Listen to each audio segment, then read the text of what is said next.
Chapter 70. The exposition of the consummation of the training in gradual activity. Subhuti, if, O Lord, one who perceives existence has not even adaptable patience, how much less still attainment and reunion, can then someone who perceives non-existence have adaptable patience, or the stage of bright insight, to, the stage of a Pratyekabuddha, of a Bodhisattva, or of a Buddha, or the development of the path, thanks to which he could forsake the defilements associated with the disciples and Pratyekabuddhas. As one covered with these defilements he cannot enter on a Bodhisattva's special way of salvation, without that he cannot reach the knowledge of all modes, and without that he cannot forsake all the defilements together with their residues. For, to one who perceives non-existence, there is no production of a dharma that is being produced. How can he, then, without having produced these dharmas, reach the knowledge of all modes? The Lord, so it is, Subhuti, so it is. Someone who perceives non-existence does not have the adaptable patience, to, he does not have the forsaking of all the defilements together with their residues. Subhuti, does, then, the Bodhisattva, the great being who courses in perfect wisdom, have a perception of existence or of non-existence, or a perception of form, to, a perception of the knowledge of all modes, of greed or the forsaking of greed, and so for hate, delusion, ignorance, karma formations, consciousness, name and form, to, sorrow and lamentation, ill, origination, stopping, the path, to, a perception of the knowledge of all modes, or of the forsaking of all the defilements with their residues? The Lord, no, Subhuti, not so. The Bodhisattva, the great being who courses in the perfection of wisdom, has with regard to no dharma whatever the perception of existence or non-existence. And just this is of the Bodhisattva, the great being, the adaptable patience, that he has no perception of existence and non-existence. This is just the development of his path, this is just his fruit, when there is no perception of either existence or non-existence. Non-existence in fact is the path of the Bodhisattva, the great being, just non-existence is his reunion. By this method also, Subhuti, you should know that with non-existence for own being are all dharmas. Subhuti, if all dharmas have non-existence for own being, how has the Tathagata fully known all dharmas which have non-existence for own being? And how has he, fully knowing them, reached the dominion over the range of all dharmas? The Lord, here, I, formerly coursing on the Bodhisattva course, coursing in the six perfections, detached from sense desires, dwell in the attainment of the first, up to the fourth trance, but I do not take up the sign of these trances and trance limbs, do not put my mind to these trances, do not relish or apprehend them. I enter on these trances as they are pure in all their modes, and, having activated their karma result, I incline my thought to the realization of the various wonder-working powers, of the cognition of the heavenly ear, of the cognition of others' mental makeup, of the cognition of the recollection of former lives, of the cognition of the heavenly eye. Not taking up the sign of these realizations, I do mind those super-knowledges, do not relish, do not apprehend them. Seeing those, 5, knowledges as identical with space, I enter, into trance.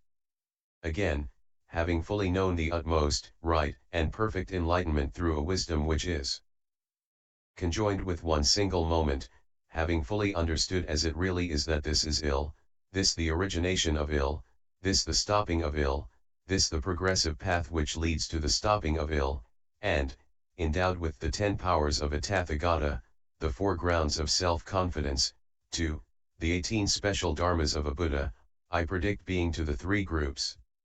Subhuti, how is it that the Tathagata has produced the 4 trances and the 6 super-knowledges which yet have non-existence for their own being, and how has he predicted to the 3 groups beings who have the character of not being beings? The Lord, if the sense desires, or the evil unwholesome dharmas, had an own being, or some inward existence, or an other being, then I, Subhuti, formerly coursing in the Bodhisattva course, having known the sense desires or the evil, unwholesome dharmas as non-existent in their own being, would not have dwelt in the attainment of the four trances. But because sense desires and the evil, unwholesome dharmas have no own being, no inward existence, and no other being, except for the fact that they have just non-existence for their own being, therefore have I, formerly coursing in the Bodhisattva course, dwelt in the attainment of the first trance, which is detached from sense desires, detached from evil, unwholesome dharmas, with applied and discursive thought, born of detachment, full of joy and ease. And so for the other trances, up to the fourth. If the super-knowledges had existence, or own being, or an other being, then I would not, after I had known all the super-knowledges as having non-existence for own being, have fully known the supreme enlightenment. But because all these super-knowledges have no existence, no own being, no other being, except for the fact that they have just non-existence for their own being, therefore I have as a Tathagata, after I had known all the super-knowledges as non-existent in their own being, fully known the supreme enlightenment. Subhuti, if the Bodhisattva knows full enlightenment, although all dharmas have non-existence for own being, how can one, when all dharmas have non-existence for own being, conceive of a Bodhisattva's gradual activity, training, and progress, through which he, gradually, knows full enlightenment? The Lord, here the Bodhisattva has heard previously, in the presence of the Buddhas and Lords, of the Bodhisattvas who have honored the dharmas of the Buddhas, of the Arhats, too, of the stream winners, that, since the Buddhas and Lords have non-existence for own being, and so have the Bodhisattvas, the Pratyekabuddhas, too, all holy men. All conditioned things have no own being even as little as the tip of a hair. And that Bodhisattva thinks to himself, just non-existence. Are the Buddhas, the Lords, too, the stream winners? Whether I will, or will not, know full enlightenment, just non-existence are all dharmas. When I have known full enlightenment, I should establish all beings who course in the notion of the existence, of dharmas, in the belief, in their non-existence.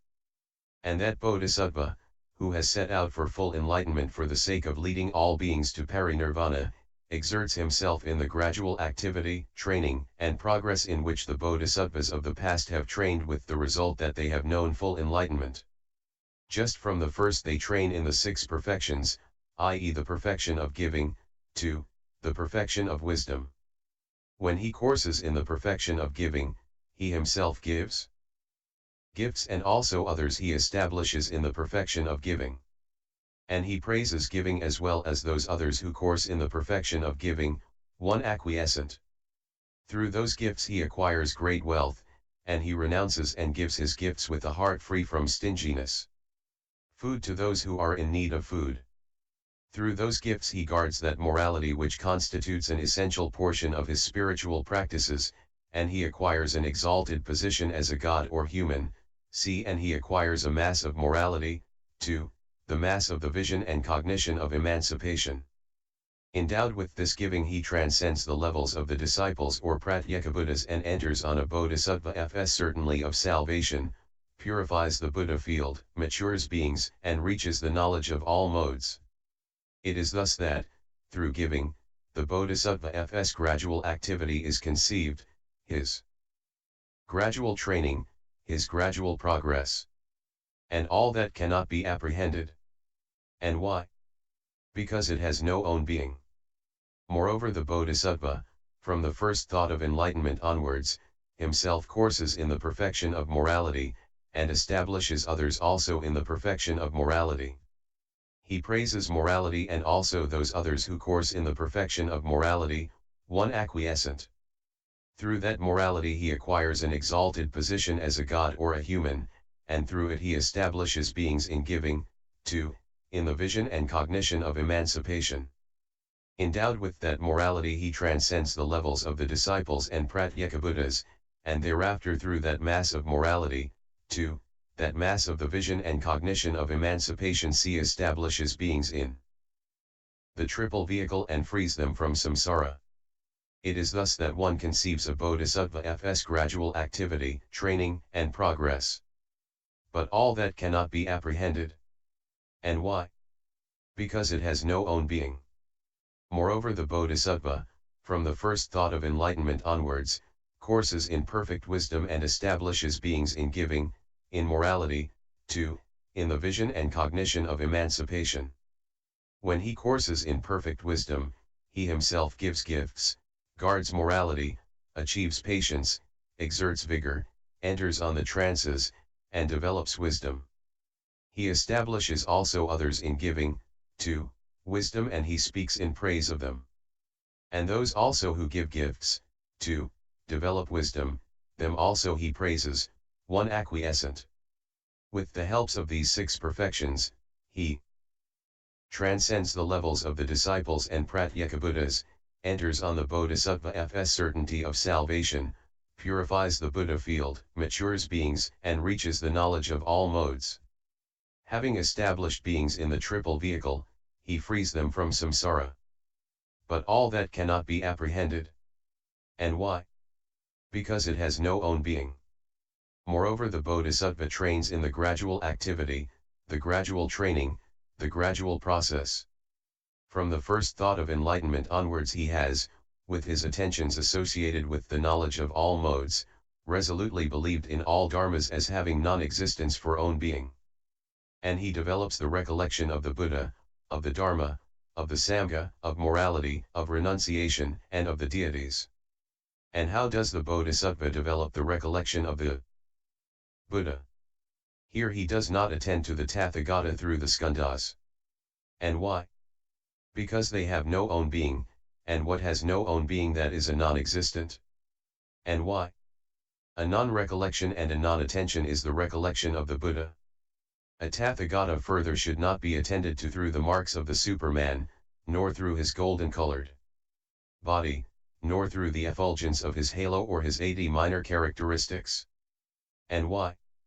Because the effulgence of his body and the minor characteristics have no own being, and what has no own being, that is non-existent. And why? A non-recollection and a non-attention is the recollection of the Buddha. The Tathagata should further not be attended to from his mass of morality, the mass of his vision and cognition of emancipation. And why? Because all these have no own being, and what has no own being, that is non-existent. And why? Because the recollection of a Buddha is a non-recollection and a non-attention. Furthermore, the Tathagata should not be attended to through the 10 powers of a Tathagata, the 4 grounds of self-confidence, the 4 analytical knowledges, the great friendliness, the great compassion, or the 18 special dharmas of a Buddha. And why? Because they have no own being, and that which has no own being, that is non-existent. And why? Because the recollection of the Buddha is a non-recollection and a non-attention.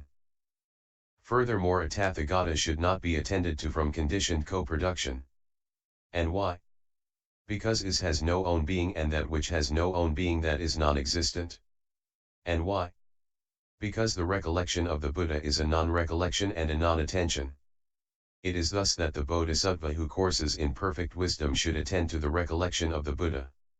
It is thus that his gradual activity, training, and progress is conceived, and it is by training himself in these that he fulfills by gradual methods the 4 applications of mindfulness, the knowledge of all modes, and that through the non-existence of own being, he will fully know all dharmas as just non-existent, and he will with regard to them no longer even have the notion of an own being. And how should the Bodhisattva develop the recollection of the Dharma?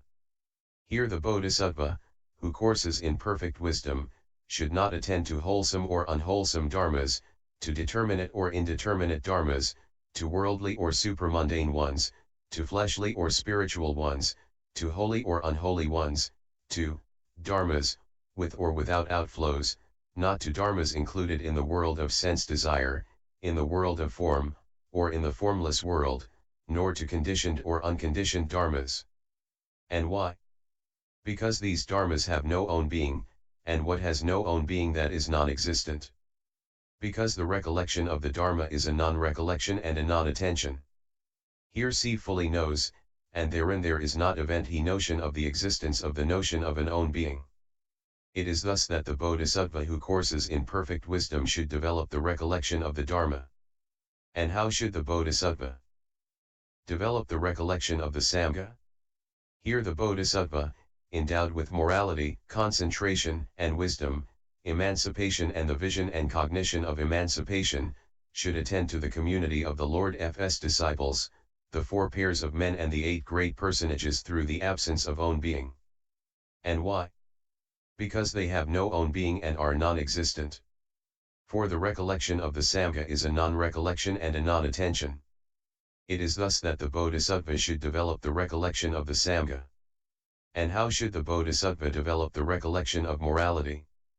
Here the Bodhisattva who courses in perfect wisdom should from the first thought of enlightenment onwards attend to the unbroken, flawless, unspotted, pure, untarnished morality, which has been lauded by the wise, which one has well taken upon oneself, which is conducive to concentration.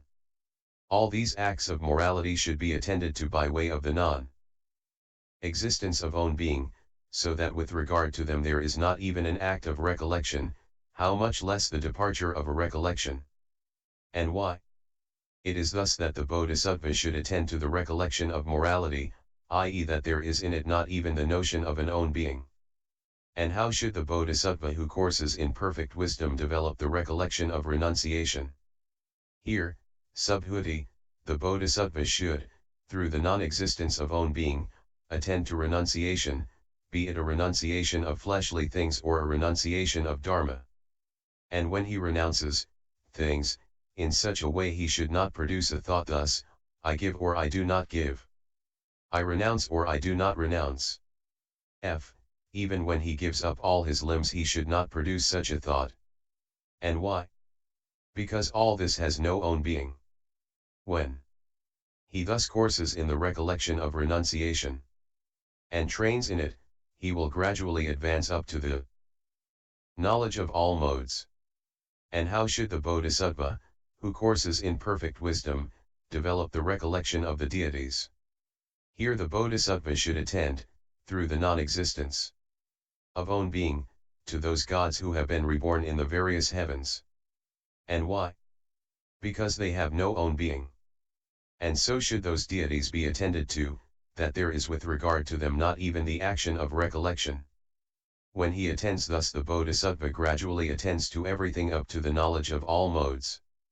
And also the non-returners should be attended to as non-existent. And why? Because they have no own being, and what has no own being that is non-existent? And so they should be attended to in such a way that there is with regard to them not even the action of recollection. When he attends thus, he gradually attends to everything up to the knowledge of all modes. It is thus that one conceives of the Bodhisattva who attends thus to the 6 recollections the gradual activity, training, and method. Moreover, it is the gradual activity, training, and method of a Bodhisattva, who courses in perfect wisdom, that he should, through the non-existence of own being, train in the emptiness, in the great compassion. When he thus trains in the path to enlightenment, he shall fully know dharmas as non-existent in their own being. With regard to them there is not even the action of recollection, how much less can there possibly be form, the knowledge of all modes. It is thus that one conceives of the gradual activity, training, and method of the Bodhisattva who courses in perfect wisdom. Subhuti, if all dharmas are non-existent in their own being, then there is no form, no attainment and reunion, know all dharmas. The Lord, is then isness or not isness apprehended? In dharmas which have a non-existent own being? Subhuti, no, certainly not, O Lord. The Lord, how then can it be that, if all dharmas have a non-existent own being, then there is no form, know all dharmas? Subhuti, not do I, O Lord, hesitate and doubt with regard to these dharmas.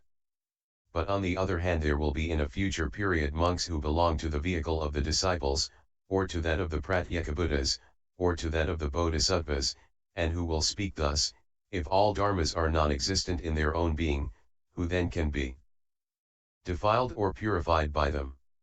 Since these people fail to cognize the defilement or purification, which these dharmas may cause, they will fail in their morality, views, and conduct, and in consequence one must expect them to be reborn in one or other of three places or rebirth.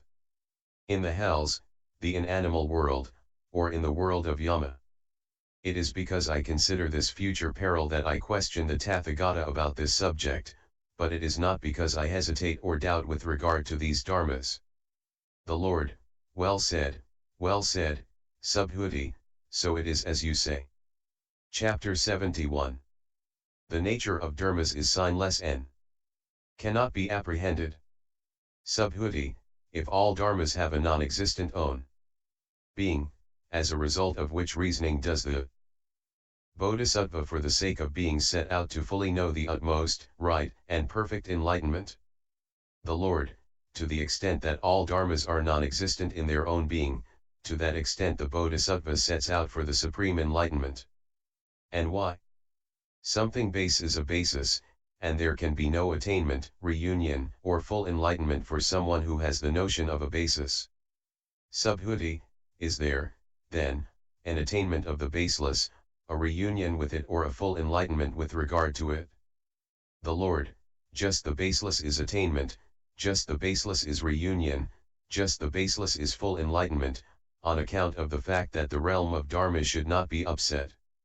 One would wish to upset the realm of dharma if one were to wish for the attainment of the baseless, for reunion with it, or for full enlightenment with regard to it. Subhuti, if there is no attainment of the baseless, no reunion with it, and no full enlightenment with regard to it, but if just the baseless is attainment, just the baseless is reunion, just the baseless is the supreme enlightenment. How then again can there be of a bodhisattva the first, to, the 10th stage, how the patient acceptance of dharmas which fail to be produced, how can there be those karma resultant super knowledges and that karma resultant giving, to, wisdom, which enable him to mature beings, to purify his Buddha field and to serve upon the Buddhas and Lords with food, to, other benefits useful to humans, and which will not be snatched away from him before his karma result becomes exhausted at the time when, on having entered final nirvana, he leaves his relics and disciples?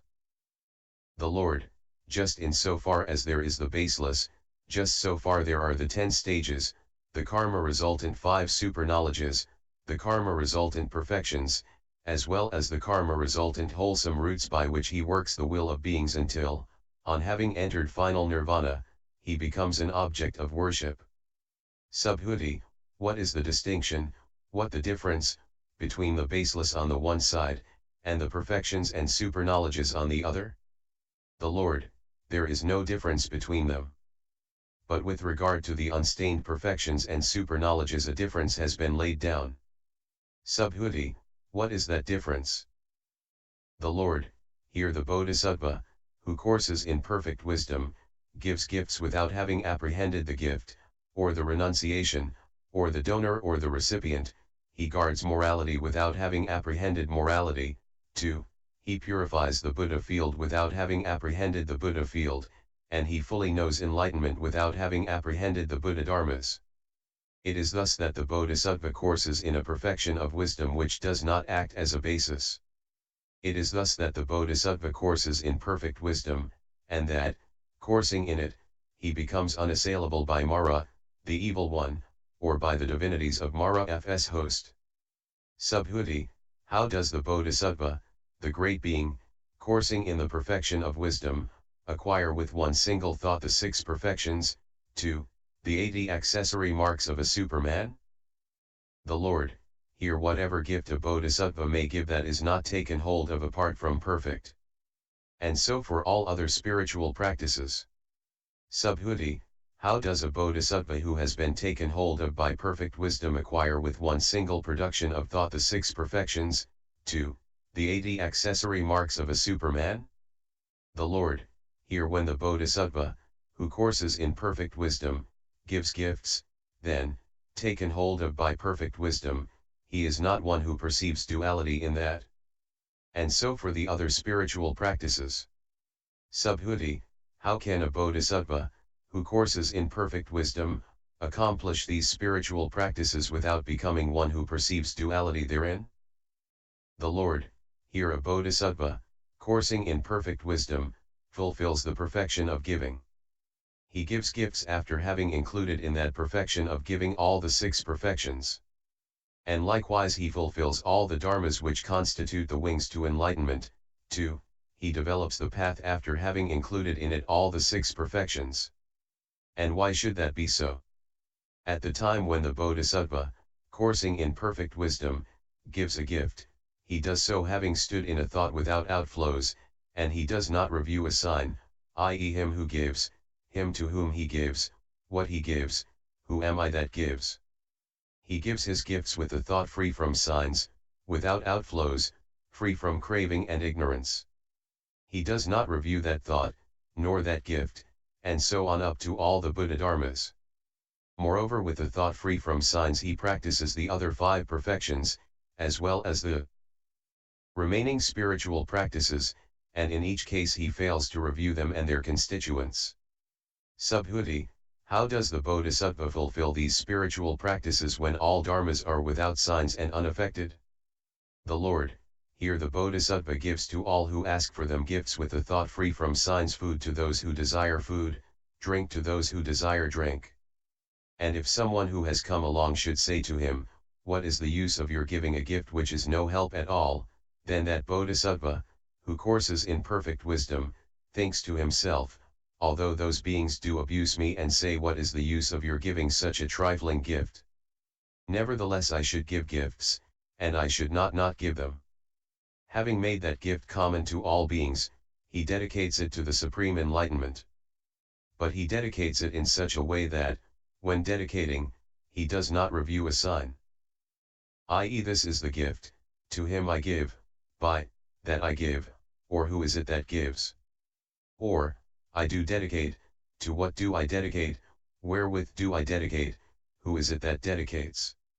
He does not review the entity which he would give away or which, having given it away, he dedicate to the supreme enlightenment. And why? Because all such entities are empty through 13 kinds of emptiness. And when he thus considers whereto he will dedicate, what he will dedicate and whereby he will dedicate, then his dedication will be actually effective. Furthermore, he matures beings and acquires a Buddha field. He fulfills the perfection of giving, to the 18 special Buddha dharmas. And from the very beginning he fulfills the perfection of giving without seizing on its reward. Just as the Parinirmitavasavartan gods satisfy all their needs by mind alone, so does the Bodhisattva. Through that gift he serves upon the Buddhas and Lords, he gladdens the world with its gods, men, and asuras, and establishes those beings in the triple vehicle through his having taken up that perfection of giving, as well as through his skill in means. It is thus that the Bodhisattva, coursing in perfect wisdom, fulfills the perfection of giving with a thought free from signs. And how does the Bodhisattva fulfill the perfection of morality? Here the Bodhisattva fulfills the perfection of morality while coursing in perfect wisdom. He acquires that morality which is holy, without outflows, which is included within the path, and which is acquired in the nature of things. And his morality becomes unimpaired, flawless, pure, untarnished, something which sets free, from the slavery of craving, which is good to concentrate upon, and which has been lauded by the wise. And in respect of that morality he does not misconstrue any dharma, from form to the achievement of world rulership. But, having made this morality common to all beings, he dedicates it to the knowledge of all odes, by way of a dedication which is signless, baseless, and non-dual, and which is also by way of worldly convention and not by way of ultimate reality. And through having fulfilled that perfection of morality, he produces through his skill in means the 4 trances, without wishing to enjoy their fruits.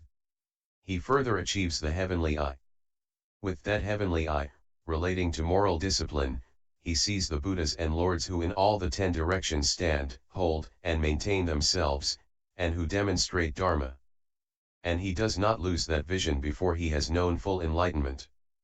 With the heavenly ear, pure and surpassing that of men, he hears the words of those Buddhas and Lords when they preach the doctrine. And he does not forget what he has heard before he has worked, as a result of what he has heard, the will of himself and of others. With the cognition of others' mental makeup he wisely knows with his own mind the mental processes of those Buddhas and Lords, and with the help of that cognition of others' mental makeup he works the will of all beings. With the help of the recollection of former lives he appraises the past merits of those beings, and through those meritorious deeds he, still further, encourages those beings, with the result that they become people of specific attainment. With the cognition of the extinction of the outflows he establishes beings in the fruits of the holy life, from that of a stream winner to the supreme enlightenment. In fact he establishes beings in wholesome dharmas in accordance with their capabilities. It is thus that the Bodhisattva fulfills the perfection of morality with a mind free from signs.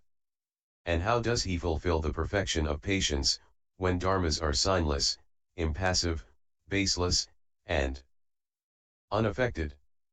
Here the Bodhisattva, beginning with the first thought of enlightenment until he is seated on the terrace of enlightenment, even if all beings should give him blows with clods, sticks, and swords, should not give an occasion to even one single thought associated with rage. In fact, the Bodhisattva should develop two kinds of patience. Which two? He should endure of all beings the abuse and revilings, as well as the blows with clods, sticks, and swords, and he should also produce the patient acceptance of dharmas which fail to be produced. As to the first, the Bodhisattva should, when abused or reviled, or when he receives blows with clods, sticks, or swords. And to whom does he give these? He should contemplate the own being of all dharmas, and, when he does so, he apprehends not even dharmas, how much less the own being of dharma itself.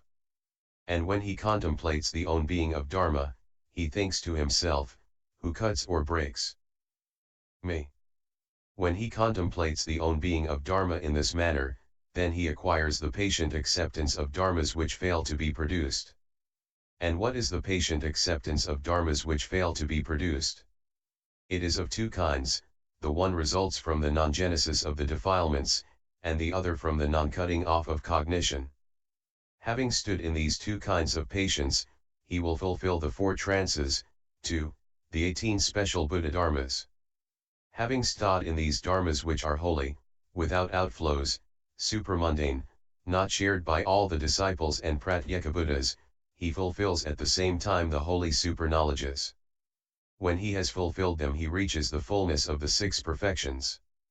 And when he has stood in the 5 super-knowledges which are without outflows, then he sees with his heavenly eye, in all the 10 directions, the Buddhas and Lords, and as a result he acquires the recollection of the Buddhas. And that Buddha recollection of his will not be cut off again before he knows full enlightenment.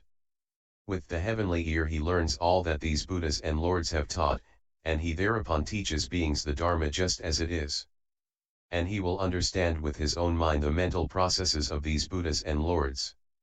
And after he has, through his cognition of others' mental makeup, understood with his own mind the mental processes of all beings, he will teach Dharma just as it is. After he has appraised, through his cognition of the recollection of former lives, the wholesome roots of those beings, he will as a result of that former wholesome root, encourage them still further. And through his cognition of the extinction of the outflows he will exhort those beings to the triple vehicle, and establish them therein. And that Bodhisattva, coursing in perfect wisdom, will, through skill in means, mature beings, purify the Buddha field, and, coursing in the knowledge of all modes, he will, having fulfilled the knowledge of all modes and having won full enlightenment, turn the wheel of Dharma. It is thus that the Bodhisattva who courses in perfect wisdom fulfills the perfection of patience. How then does the Bodhisattva who courses in perfect wisdom fulfill the perfection of vigor, although dharmas are signless, impassive, baseless, non-manifest, and unaffected? Here the Bodhisattva, who courses in perfect wisdom, becomes endowed with physical vigor. He dwells having entered upon the 4 trances, one after the other.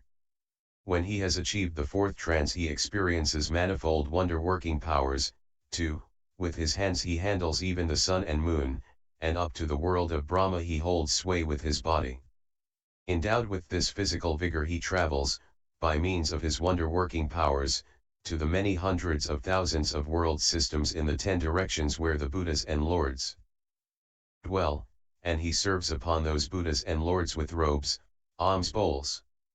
And his robes, alms bowls, will not get exhausted before he knows full enlightenment. Then the world with its gods, men, and asuras will become happy through these robes, alms bowls. And when he has entered final nirvana, his relics will be worshipped.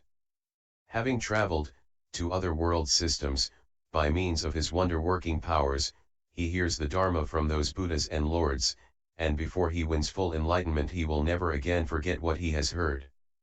And he matures beings and acquires a Buddha field, while coursing in the knowledge of all modes. It is thus that the Bodhisattva, endowed with physical vigor, fulfills the perfection of vigor. And how, then, does the Bodhisattva fulfill the perfection of vigor when he is endowed with a mental vigor which takes place on the holy path without outflows and is included in the path? Here the Bodhisattva, who courses in perfect wisdom and is endowed with mental vigor, give no opportunity to unwholesome deeds of body or speech.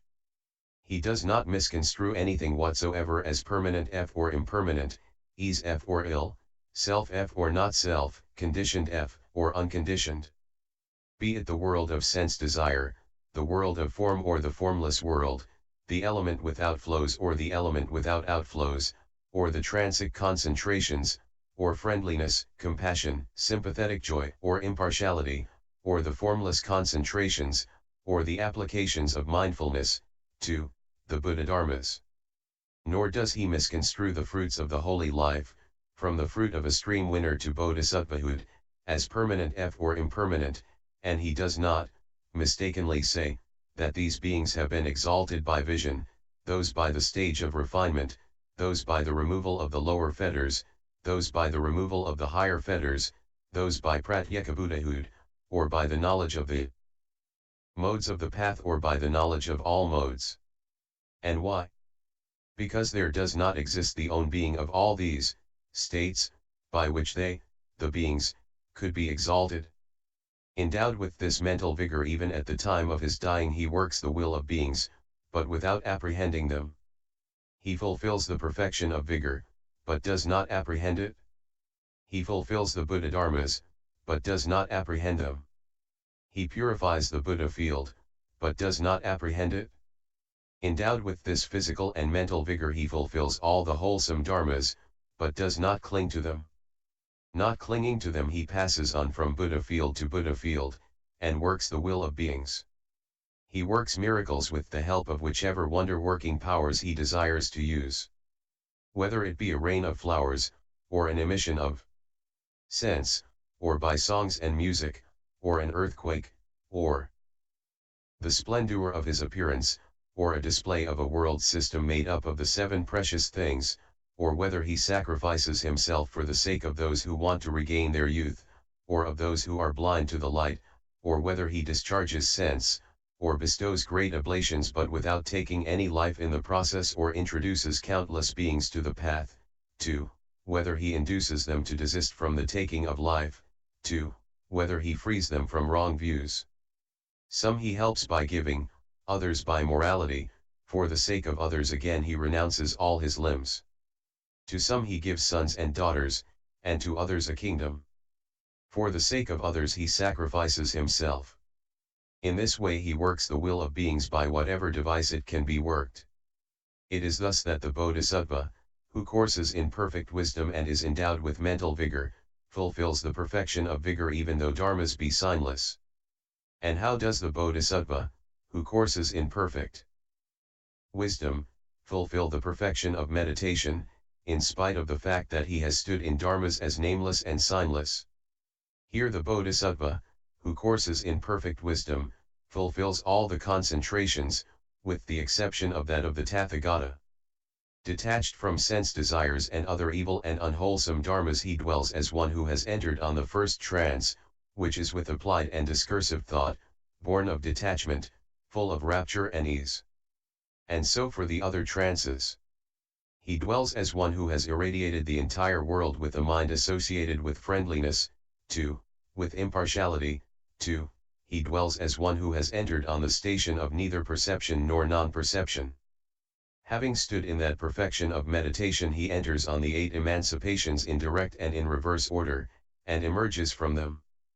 He dwells as one who has entered the 9 successive meditational achievements, as well as the concentration on emptiness, the signless concentration and the wishless concentration. He dwells as one who has entered on the unimpeded concentration, the concentration which is like lightning, the right concentration, and the adamantine concentration. Having stood in this perfection of meditation, he dwells as one who has entered the 37 dharmas which act as wings to enlightenment. Having stood in this perception of meditation with the help of the cognition of the knowledge of the modes of the path, he sees that all concentrations are included in the knowledge of the modes of the path. He transcends the stage of bright insight, the stage of becoming one of the clan, the 8th lowest stage, the stage of vision, the stage of the attenuation of the defilements, the stage where one is without greed, the stage of a Pratyekabuddha, and then moves into a Bodhisattva fs. Certainty of salvation and fulfills the stage of a Buddha. And although he courses in these stages, he does not midway attain their fruit before he reaches the cognition of the knowledge of all modes. Having stood in this perfection of meditation, he passes on from Buddha field to Buddha field, honoring the Buddhas and Lords. He honors those Buddhas and Lords, plants wholesome roots in their presence, matures beings, and purifies the Buddha field. He passes on from world system to world system and works the will of beings. Some he wins over with gifts, 2, some with the vision and cognition of emancipation. Some he establishes in the fruit of a Srem winner, 2, some he establishes in full enlightenment. By whatever wholesome dharmas the beings may be lifted up, just those he enjoins on them. Having stood in this perfection of meditation, he consummates all dharni doors, and acquires the 4 analytical knowledges. And he becomes a recipient of the super knowledges which are born of karma result. Never again is he born in the belly of a mother, and never again does he pursue sense pleasures. There is no kind of rebirth that he does not take up, though he is not polluted by the faults, which are apt to attend a rebirth. And why? Because he has well seen that all dharmas are like a magical illusion. Having known that all conditioned things are like a magical illusion, he works the will of all beings without, however, apprehending therein any beings or the concept of a being. Himself non-apprehending, he establishes beings in the baselessness of all dharmas, though on account of worldly convention and not in ultimate reality. Having stood in this perfection of meditation, he courses in all the trances, emancipations, concentrations, and meditational attainments, and he will never again be lacking in the perfection of meditation until the time that he wins the supreme enlightenment. Having stood in this knowledge of the modes of the path, he consummates the knowledge of all modes. Having stood therein, he forsakes the residues of all the defilements. He then works his own will and that of others. Thereupon he becomes worthy of gifts from the world with its gods, men, and asuras. It is thus that the Bodhisattva who courses in perfect wisdom fulfills the perfection of meditation. And how does the Bodhisattva, who courses in perfect wisdom, among signless dharmas, go to the fulfillment of the development of the perfection of wisdom? Here the Bodhisattva who courses in perfect wisdom does not review any dharma as truly real, or as totally real. But he does not review that true or total reality with regard to the skandhas, nor does he review their production, the door of their arrival, or their heaping together. And so on, until we come to, he does not review the door of arrival of all dharmas with and without outflows, but he reviews them as just vanities or nullities. And when he considers thus, he does not apprehend the own being of any dharma. Coursing in perfect wisdom, he firmly believes that all dharmas have non-existence for own being. Having firmly believed that, he courses in the emptinesses, and does not settle down in any dharma whatsoever. Coursing in a perfection of wisdom which is non-existent in its own being, he fulfills the path of a bodhisattva, i.e. the 6 perfections, 2, the 80 minor characteristics. Having stood in the path to enlightenment which has the nature of being a karma result, when he has fulfilled the 6 perfections, the 37 wings to enlightenment, and the superknowledges which are born from karma result, he helps with gifts those beings who should be helped with gifts. And so he helps them with morality, patience, vigor, concentration, wisdom, emancipation, and the vision and cognition of emancipation. He establishes in the fruit of a stream winner those who should be established in the fruit of a stream winner. 2. He establishes in full enlightenment those who should be established in full enlightenment. And so all this should be done in full detail. Working miracles with his manifold wonder-working powers, he travels to world systems numerous as the sands of the Ganges, and he conjures up all those precious things which he planned to produce. Fulfilling the intentions of beings, he passes on from Buddha field to Buddha field. When he has seen those world systems, he acquires the Buddha field which he wishes to acquire. And therein there will be all the enjoyments and their objects which are found among the gods who hold sway over the enjoyments, magically created by others, or which can be had in other Buddha fields without having to strive for them. Through those karma resultant 6 perfections and superknowledges, as well as the path to enlightenment which is born of karma result, he attains, coursing in the knowledge of the modes of the path, the fulfillment of all dharmas, and will reach the knowledge of all modes.